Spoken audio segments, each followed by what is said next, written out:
Welcome to the world of science fiction stories, and don't forget to like, share and subscribe my channel. Enjoy the listening. Alien professor assigns task to build a raft, human constructs a fully functional boat in a day.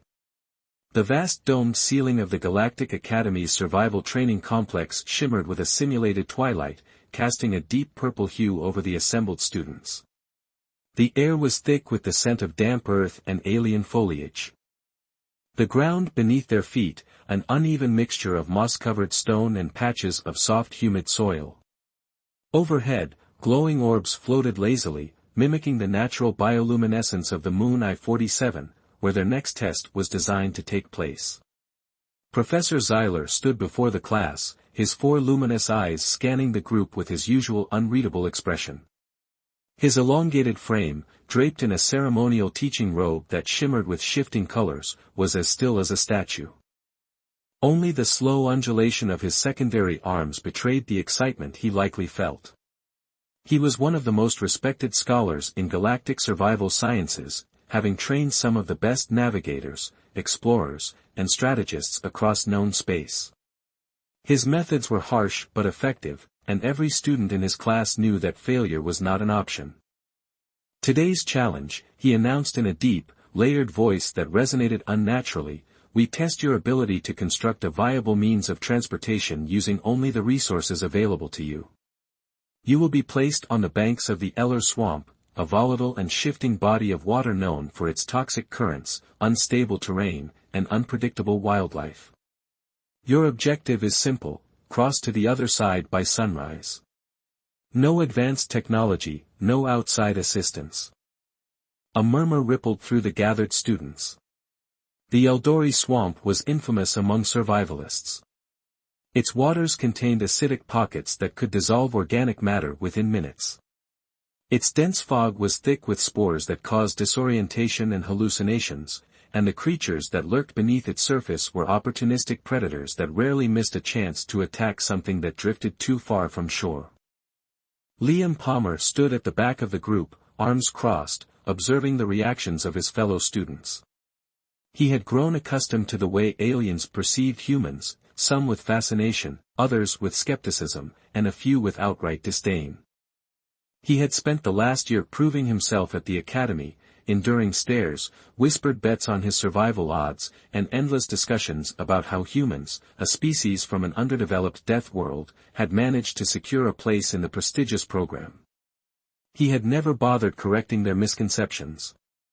He preferred actions over words. Next to him, Drev Cor, a towering reptilian with deep emerald scales, let out a slow exhale through his nostrils. His kind, the Galactic, were renowned for their brute strength and endurance. Humph, Drev Cor muttered, arms flexing as he studied the floating hologram of the swamp projected in front of the class. Water's dense. Heavy objects will sink fast. We need a structure that can distribute weight evenly. A sharp, clipped voice responded before Liam could even think of a reply. Shikala, an avian-like humanoid with iridescent blue feathers, scoffed, strength alone won't help you, lizard. You'll need balance. Wind currents are unpredictable in that region. Any poorly built raft will capsize within minutes. Her piercing yellow eyes flicked toward Liam with something between amusement and challenge. And what about you, Death Worlder? Humans like to boast about their ingenuity. Let's see if you can actually deliver. Liam smirked but said nothing. Instead, he glanced up at the professor, waiting for further instruction. Zyler's gaze lingered on him for a fraction of a second longer than the others before he raised one of his many hands. Prepare for transport. In an instant, the simulated training grounds dissolved, replaced by the humid, suffocating air of Z-47 swampland. The students materialized along the muddy shoreline, their boots sinking slightly into the wet ground. The Eldori swamp stretched before them like a vast, uninviting abyss, the water an eerie shade of dark green, shifting sluggishly as unseen creatures stirred beneath the surface. Liam inhaled deeply. The air was thick with moisture and carried an underlying metallic tang. High sulfur concentration, he noted. That meant there could be thermal vents nearby. Useful, if one knew how to take advantage of them. He ignored the uneasy whispers among the students as they examined their surroundings. Some had already begun assessing potential materials: tree bark, vines, fallen branches. But Liam? He had learned early on that survival wasn't about speed. It was about understanding the environment before acting. Drevcor immediately stomped into the underbrush, searching for sturdy logs, muttering calculations about weight distribution under his breath. Shikala climbed into the lower branches of a twisted, gnarled tree, plucking long strands of flexible fibers and inspecting them with sharp, calculated movements. Further down the shore, a Voral student attempted to slice a thick sheet of swamp moss with her retractable claws, testing its durability. Liam took a different approach. He knelt by the water's edge and ran his fingers through the mud, noting its consistency: thick, viscous, high in organic compounds, possibly good for waterproofing if dried properly. He picked up a chunk of resin-coated driftwood, examined its density, and nodded slightly to himself. This could work. His eyes swept across the landscape, taking in the positioning of trees, the wind's direction, and the subtle movement of water. He spotted what he was looking for: a cluster of hollow, lightweight reeds growing near the base of a rock formation. Perfect. The other students were too busy with their own plans to notice. Liam began collecting his materials. He moved efficiently, hands deftly stripping bark, securing vines, and gathering resin. He didn't waste time theorizing. He already knew what he needed to do. Meanwhile, the others struggled. Drevcor's massive logs were too heavy to float properly. Shikala's woven platform crumbled under its own weight. The Vor's moss raft absorbed too much water and started sinking the moment she stepped on it. Frustration mounted. Voices grew sharper, and occasional insults were exchanged. Liam remained silent. He had no interest in debates. He had a boat to build. The night deepened over the Eldori swamp, its surface shifting under the eerie glow of bioluminescent fungi clinging to the twisted trees. A dense mist rolled in from the far side of the water, curling around the students like a living thing, dampening sound and obscuring their surroundings. The air was thick with the scent of decay and moisture, carrying faint traces of sulfur and something faintly metallic. The oppressive humidity clung to everything, making movement sluggish and draining energy with every passing hour. Drevcor let out a low growl as he wrestled with another heavy log, his scaled arm straining against the weight. His brute strength allowed him to haul the massive chunk of wood into place, but it refused to stay balanced. No matter how he positioned it, the structure remained unstable, tipping awkwardly to one side. He muttered under his breath, tail twitching in agitation. Every attempt to lash the logs together with vines only made things worse. The material, though flexible, lacked the necessary grip, slipping against the damp wood and unraveling with the slightest shift in pressure. Shikala perched atop a thick, gnarled branch, her sharp eyes scanning the water for patterns in the movement of the current. She had abandoned her earlier attempt at weaving a flat platform, recognizing the structural weakness in time, and instead focused on constructing a lighter, more aerodynamic frame. Her nimble fingers worked quickly, threading together strands of dried plant fiber with practiced precision, forming a skeletal framework reinforced with hardened resin.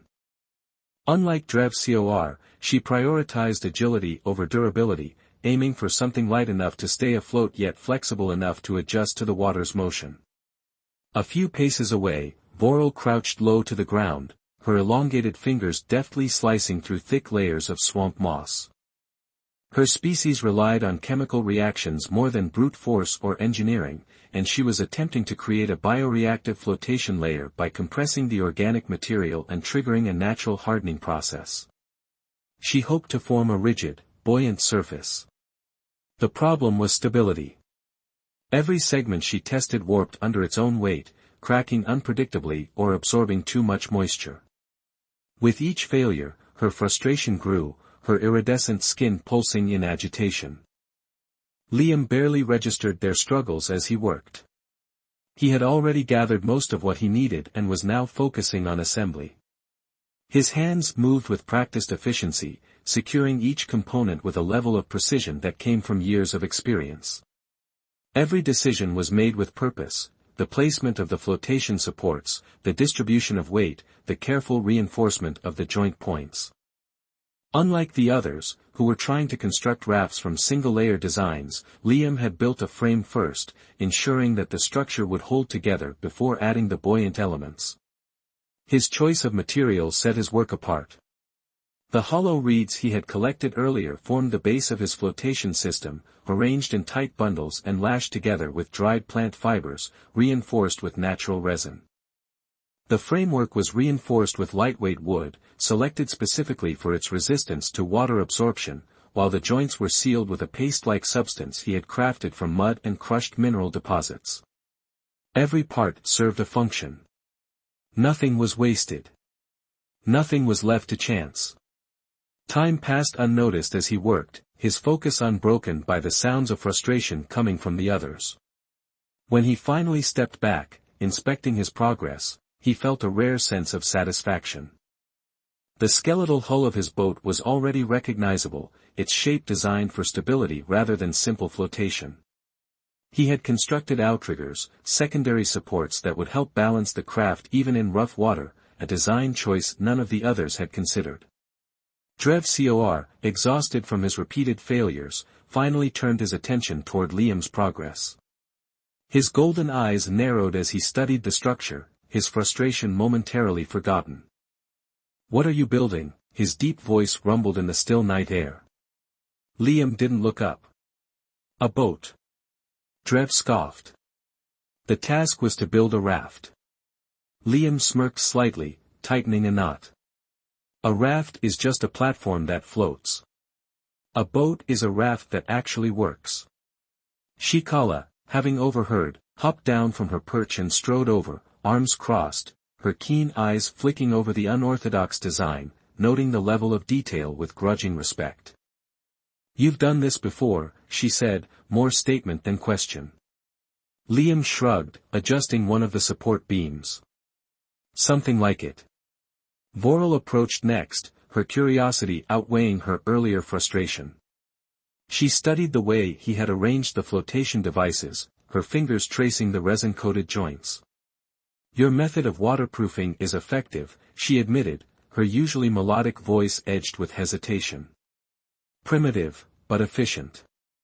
Liam continued working, unfazed by their scrutiny. He had expected this reaction, skepticism followed by reluctant interest. He had seen it in every other survival challenge the Academy had thrown at him.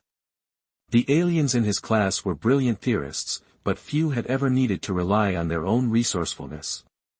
He had no doubt that they were capable of adaptation, but they lacked the experience that came from a species raised in an environment where survival wasn't guaranteed. Cor grunted, rubbing his chin. "I still think my approach is better," he muttered, though the lack of conviction in his tone was telling. Shikala tilted her head, feathers rustling as she glanced at him. "Your approach is failing." Cor scowled but didn't argue. Liam finished tightening the last lashings, then stood, wiping his hands on his pant leg. "You can keep trying to make your rafts work," he said evenly, "or you can pay attention and learn something." The others exchanged looks, their pride warring with their practicality. Shikala was the first to concede. "Show me how you balance the supports," she said, stepping forward. Vorel followed next, her sharp eyes already analyzing his work. Cor hesitated the longest, but eventually, with a low sigh, he stomped forward, arms crossed. "Fine," he muttered. "But if we're doing this, we're making it bigger. No way I'm squeezing onto that thing like a hatchling." Liam smirked. "Then grab some more reeds. We have work to do." The night stretched on as the unlikely group worked together, the swamp's eerie silence broken only by the rustle of reeds, the scrape of wood, and the occasional muttered curse. The others might have resisted at first, but Liam knew the truth: the moment they saw something that worked, they would abandon their failing ideas without hesitation. By the time the first hints of dawn began to creep over the horizon, the structure was twice the size of Liam's original design, reinforced with additional supports and customized to accommodate multiple passengers. It was no longer just a boat. It was the only thing that would get them across the Eldori swamp alive. A faint glow stretched across the horizon as the first signs of dawn illuminated the mist-covered Eldori swamp. The sky remained a deep, bruised shade of purple, the air thick with moisture and the scent of stagnant water. The boat stood finished, its structure reinforced with additional supports and modifications designed to accommodate multiple passengers. Liam tightened the last of the lashings, his fingers moving with efficiency despite the exhaustion creeping into his limbs. He had spent hours securing every joint, ensuring that no weak points remained. Shikala stood nearby, her sharp eyes scanning the horizon. Her feathers were damp from the humid air, their iridescent sheen dulled by the long night of work. She flexed her claws restlessly. "The water's too still," she muttered. "Something's wrong." Drevcor grunted as he tested the stability of the boat, shifting his weight from one foot to the other. His massive frame caused the structure to creak, but it held firm. "You're always expecting trouble," he muttered, adjusting the strap of his equipment harness. "Maybe for once things are just going smoothly." Vorel crouched at the edge of the boat, dipping her elongated fingers into the murky water. She lifted her hand and watched the thick droplets slide off her iridescent skin. "No," she murmured. "She's right. Something's changed." Liam glanced up, narrowing his eyes. He hadn't noticed it before, too focused on the finishing touches of their work, but now it was obvious. The swamp had grown unnaturally quiet. The constant drone of nocturnal insects had faded. The distant croaks and growls of unseen creatures had vanished. Even the wind had died, leaving only the muffled lapping of water against the shore. He scanned the tree line, noting the way the shadows stretched unnaturally long. The fog had thickened, clinging low to the ground, curling around the twisted roots of the trees like a living thing. His instincts prickled, an old survival reflex kicking in. Environments didn't shift this suddenly without reason. Shikala clicked her beak, shifting her stance. "We need to move. Now." Drev frowned, but Liam was already pushing the boat toward the water. "Get in," he said. Vorel hesitated. "What if?" A deep, resonant ripple vibrated through the swamp, originating from somewhere beneath the surface. The water, which had been eerily still just moments before, suddenly shifted, not in waves but in slow, deliberate pulses, as if something massive was moving beneath it. Drevcor's tail snapped to attention. "That's not natural." Liam didn't waste time arguing. He grabbed the nearest vine they had used for securing supplies and threw it into the boat. "Everyone in. Now." Shikala leapt first, her movements swift and controlled. Vorel followed, her hesitation gone. Drevcor took longer, his bulk making the process awkward, but he managed to haul himself inside. Liam jumped in last, grabbing the makeshift paddle he had crafted from a wide, flat plank. The boat drifted free from the shore just as the first shadow broke the surface. It was barely visible beneath the dark water, but Liam caught the shape, long, serpentine, and moving with the slow precision of a predator that knew it was unseen. The creature didn't disturb the surface so much as slide through it, leaving only the faintest impression of movement. But it was there, and it was circling. Shikala had already drawn a short blade from her belt, her wings flaring slightly in agitation. "Tell me we're not dealing with a swamp feeder." Vor's normally calm expression tightened. "No." Liam gritted his teeth, forcing the paddle through the water with measured strokes. Speed was secondary to control. If they moved erratically, they'd draw attention. His mind raced through the possibilities. Zur-7's ecosystem was dense with aquatic predators, but few were bold enough to attack a moving vessel unless they were territorial. Drevcor peered into the water, his rigid brow furrowing. "We need a plan." Another ripple spread across the swamp, closer this time. Liam exhaled slowly. Yeah, we do. Shikala adjusted her grip on the blade. Then let's hear it, before that thing decides we're food. Liam kept his stroke steady. It's not hunting us. Not yet. It's assessing whether we're a threat or an easy target. Drevkor's claws flexed against the wooden edge of the boat. And what happens when it makes that decision? The boat lurched slightly as something bumped it from below. The impact wasn't enough to throw them off balance, but it was a warning, a test. Vor's voice was eerily calm. Then we'll know. Liam adjusted his grip on the paddle. We don't let it decide.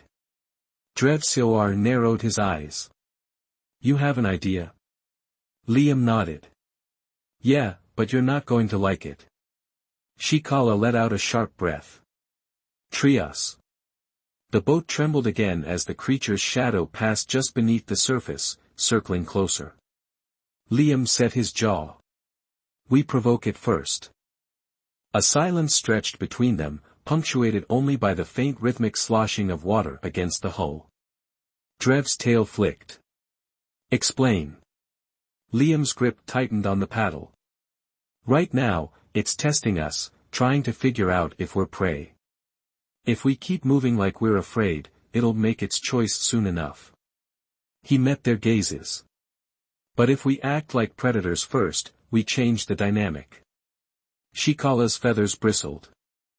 You want to threaten something that's larger than our entire boat? Liam shrugged. Worked for our ancestors. Drevsior exhaled, considering. What do you need us to do? Liam glanced at Vorel. You still have that mineral paste?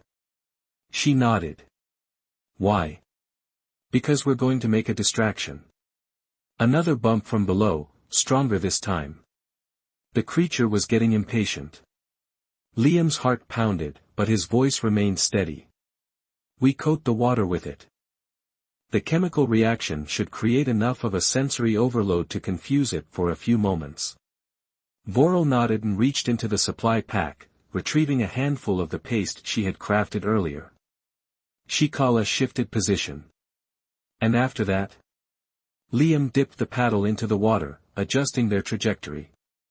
Then we see if it scares as easily as it hunts. Drevsior cracked his knuckles. Or we find out just how fast this thing can move. The water beneath them churned as something massive rose from the depths. And then, all at once, the plan was set into motion. The swamp exploded in movement as the water beneath the boat churned violently. A massive shadow surged upward, the surface splitting apart as the creature made its presence fully known. A thick, sinuous body, nearly the length of their entire vessel, rippled beneath the murky depths. Its scales glistened in the dim light, a sickly green that shimmered as it shifted. Twin ridges ran along its spine, rising above the water like jagged, living rock formations. Liam's muscles tensed as the first wave of displaced water slammed into the boat, tilting it sharply to one side. He braced his stance, gripping the paddle tightly to keep balance. Shikala dug her claws into the wooden frame, her wings flaring slightly for counterbalance. Drevsior crouched low, his powerful tail lashing against the floorboards for stability. Vorel, though shaken, remained eerily calm, her elongated fingers already working the mineral paste into a thick, malleable mass. The creature did not attack immediately. Instead, it lingered just beneath the surface, circling, its ridges slicing through the water in slow, deliberate arcs. It was still deciding, testing.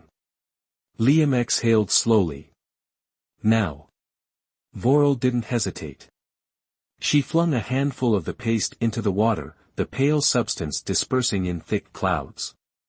The chemical reaction was immediate. Thin tendrils of vapor curled upward, a reaction caused by the swamp's unique mineral composition meeting the foreign compound. The scent was sharp, almost metallic, and carried a subtle electrical charge, sending faint ripples through the air. For a moment, the creature hesitated. Its massive bulk lurched to one side, ridges twitching in agitation as the new stimulus disrupted its sensory perception. The water around it bubbled slightly, as if reacting to the unseen chemical interaction.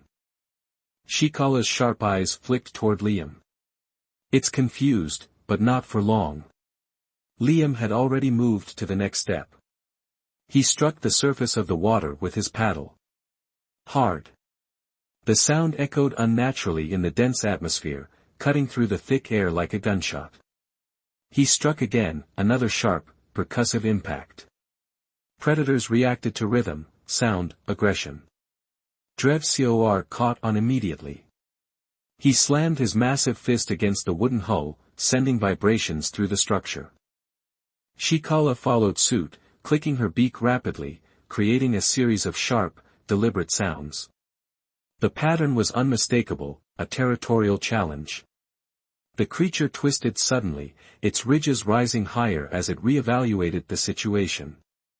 The disturbance in the water, the chemical anomaly, the rhythmic signals of challenge, they all collided in its primitive brain. Voral's voice was barely a whisper. It's deciding whether we are predators or prey. Liam's grip on the paddle tightened. Then we don't give it time to choose. The boat lurched forward as he drove the paddle into the water, pushing them toward the opposite shore with all the force he could muster. The others followed his lead without hesitation. Drevcor shifted his weight, adding his sheer brute strength to the movement. Shikala positioned herself at the rear, her wings outstretched slightly to adjust their balance. Voral crouched low, monitoring the creature's movements with laser focus. For a few agonizing seconds, nothing happened. Then the water erupted.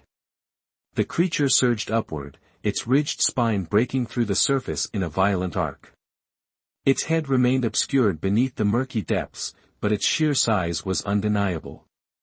A wall of displaced swamp water crashed toward them, surging in a powerful wave. Liam twisted his body at the last second, angling the boat into the wave rather than away from it. The design held. Barely. The outrigger supports took the brunt of the force, preventing a full capsize, but the impact threw Voral off balance. She slipped, her elongated limbs flailing for a grip. Shikala lunged, catching Vor's wrist before she could topple into the water. Her grip was ironclad, her feathers slick with moisture as she pulled Voral back into the boat with a sharp motion. Drevcor bared his fangs. Move faster. Liam didn't need to be told twice. He drove the paddle into the water again, the muscles in his arms burning from the exertion. The boat gained speed, cutting through the swamp at an angle that maximized their momentum. The creature lunged once more, but this time it did not attack outright. Instead, it reared back, its ridges twitching as if overwhelmed by conflicting instincts. The chemical reaction still lingered in the air, the unnatural vapor clinging to the surface. The rhythmic challenge sounds had thrown off its usual predatory sequence. It was uncertain, hesitating. Shikala exhaled sharply. It's waiting for us to make a mistake. Liam's jaw clenched. Then we don't. The shoreline was close now, the dense underbrush of the far bank rising in jagged, tangled shapes. If they could reach it, they'd have cover, an obstacle the creature might not want to navigate. Drevcor's voice was a low growl. Final push.